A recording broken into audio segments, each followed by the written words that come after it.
Albert Einstein एक ऐसा इंसान जिसका नाम सुनकर ही ज़हानत, साइंस और तख्लीकी सलाहियतों का ख्याल आता है। ऐसा शख्स जिसने दुनिया के बारे में हमारी सोच को हमेशा हमेशा के लिए बदल दिया। आइए इस वीडियो में जानते हैं इन सवालों के जवाब। नंबर 1, आइंस्टाइन का दिमाग एक आम इंसान के दिमाग से कैसे मुख्तलिफ था? बहुत क्रेजी। नंबर 2, क्या आइंस्टाइन पैदाइशी ऐसे थे? सबसे पहले समझते हैं कि एक नॉर्मल इंसान का दिमाग कैसे काम करता है। इंसानी दिमाग का वजन तकरीबन 1400 ग्राम होता है और ये हमारे जिस्म का सबसे पेचीदा उज़्वा है। दिमाग के मुख्तलिफ हिस्से मुख्तलिफ अफ़आल के ज़िम्मेदार होते हैं, जैसे कि फ्रंटल लोब हमारे सोचने, मनसूबाबंदी और मसाइल हल करने के काम आता है। हिस्सी मालूमात को प्रोसेस करता है। ऑसिपिटल लोब नज़र के लिए अहम है और टेम्पोरल लोब यादाश्त और ज़बान के अफ़आल में मदद देता है। नाज़रीन, 1955 में जब आइंस्टाइन का इंतकाल हुआ तो उनका दिमाग तहकीक के लिए महफूज किया गया। साइंसदानों ने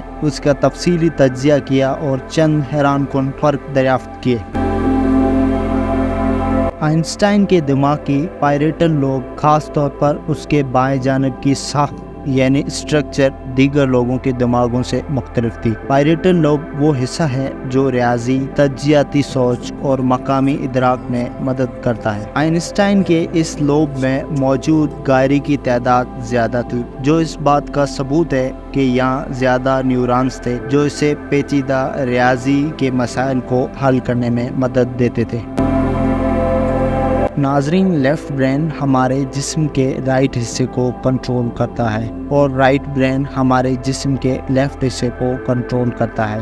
ब्रेन के ये दोनों हिस्से जिस चीज़ के ज़रिए आपस में राब्ता या कम्युनिकेशन करते हैं उसे कार्पोस कैलोसम कहा जाता है। आइंस्टाइन के दिमाग में कार्पोस कैलोसम की मोटाई दूसरे लोगों की निस्बत ज़्यादा थी, जिसका मतलब ये था कि इसके दिमाग के दोनों से ज़्यादा मौसर तरीके से मालूमात का तबादला कर सकते थे। आइंस्टाइन के दिमाग में गैलियल सेल्स की तादाद भी ज़्यादा थी।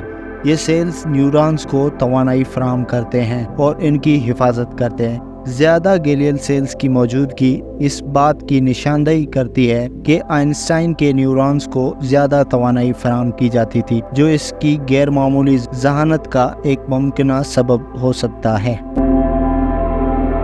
रिसर्चर्स का मानना है कि आइंस्टाइन के दिमाग का वजन 1230 ग्राम था और ब्रेन की लाइनिंग्स काफ़ी पतली थी, जो इस बात का सबूत है कि इनका दिमाग में मालूमात की प्रोसेसिंग का तरीका दीगर लोगों से मुख्तलिफ था। कुछ तहकीक से ये भी पता चला है कि आइंस्टाइन के दिमाग की ब्रेन वेव्स की फ्रीक्वेंसी दूसरे लोगों से मुख्तलिफ थी, खास तौर पर अल्फ़ा और थीटा वेव्स के लिहाज से, जो कि गहरी सोच और तख्लीकी सलाहियतों से जुड़ी हुई है।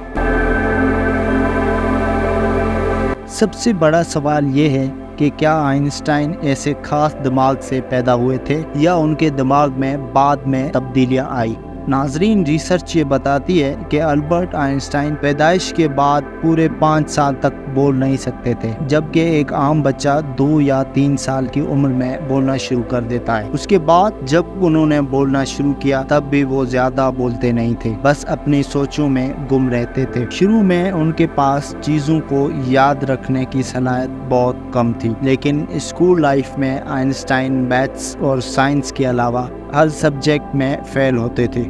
कुदरती तौर पर आइंस्टाइन सवालात करने के आदी थे।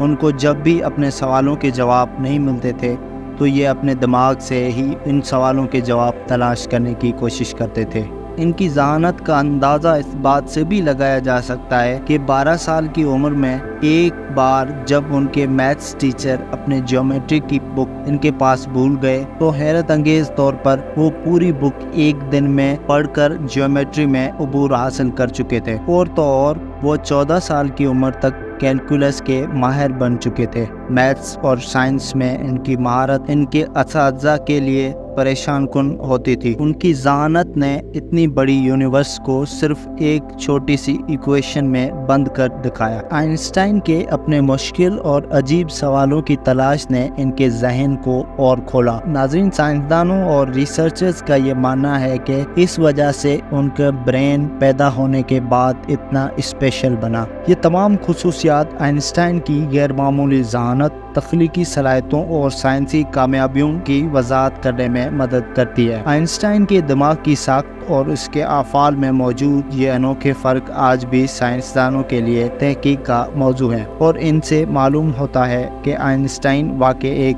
جینیس تھے۔ اگر آپ یہاں تک آ ہی گئے ہیں تو امید کرتا ہوں کہ یہ ویڈیو آپ کو اچھی لگی ہوگی۔ اگر ایسا ہے تو اس ویڈیو کو لائک کر کے اپنے دوستوں میں شیئر کریں، چینل کو سبسکرائب کر کے ہمیں سپورٹ کریں۔ آپ کے تعاون کا شکریہ۔